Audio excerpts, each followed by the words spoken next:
buried 300 feet beneath the cobblestone streets of Oakhaven. Here, the air smelled of ozone and stale peppermint, a scent designed to soothe the nerves of those coming to shed their burdens. Alara sat at Station 42, her eyes stinging from the blue flicker of the synapse reels. Her job was simple: scrub the static. When a citizen sold a memory, it often came with jagged edges, sensory spillover that needed to be trimmed before the memory could be archived in the great subterranean grid. They were helping people, she told herself. They were providing a service that kept the city the most peaceful place on Earth. But as the process memory filed itself in the computer name, Perzampings of here in his custom as a Raziel. Polar line, a memory was like stepping into a warm bath, but this was like being thrown into a furnace. Alara gasped, her physical body still sitting in the chair at Station 42, but her mind was suddenly standing in the middle of a crowded plaza. The air was thick with the smell of smoke and scorched sugar. People were shouting, their voices a discordant symphony of rage and hope. This was not the Oakhaven she knew. The buildings were draped in black banners, and the sky was a bruised purple, choked by the soot of a dozen fires.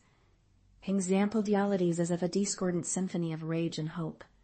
This was not the Oakhaven she knew. The buildings were draped in black banners, and the sky was a bruised purple, a para-like carry-on. The perfectation was violent to the filing. These are taming this egg. Her heart hammered against her ribs like a trapped bird. She looked at Cale, but he was busy with his own terminal, humming a tuneless song. The vault remained quiet, the soft whirring of the cooling fans the only sound. She looked back at her screen.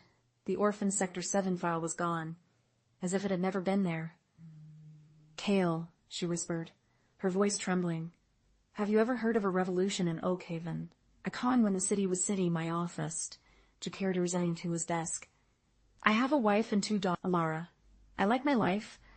I like that I don't remember the day my father died because I sold that grief for a month's rent. Don't go looking for ghosts. They have nothing to give you but haunting. Isis flooded her mind.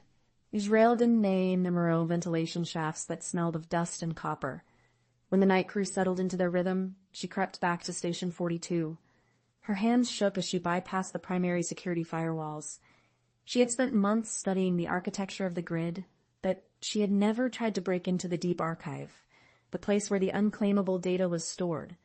She found the leak again. They were the first inhabitants of the Oakhaven Asylum, shells of humans who could no longer remember their own names.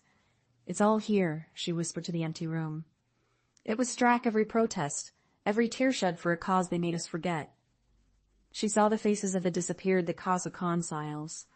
They carriate poet expressions at the asylum. Shells of humans who could no longer remember their own names. It's all here, she whispered to the empty room. Alara froze, her finger hovering over the execute key. She expected the security guards, or perhaps the chief architect. Instead, it was Cale. He looked tired, his shoulders slumped, carrying 2 cups of synthetic coffee. He didn't look surprised to see her there. I couldn't sleep, he said, setting a cup down on her console. I kept thinking about that girl you saw, like Waiter Rain, the delivery. I failed these things because they couldn't carry them. Who are you to force the weight back onto their shoulders? Bien, the woman in the plaza, the one who told Lyra to remember the taste of the air. That woman hadn't wanted comfort. She had wanted justice. She had wanted her daughter to be a whole person, even if that meant being a person who suffered. Alara realized that by protecting the citizens, the vault had turned them into children, eternal infants who could never grow because they could never learn from their mistakes.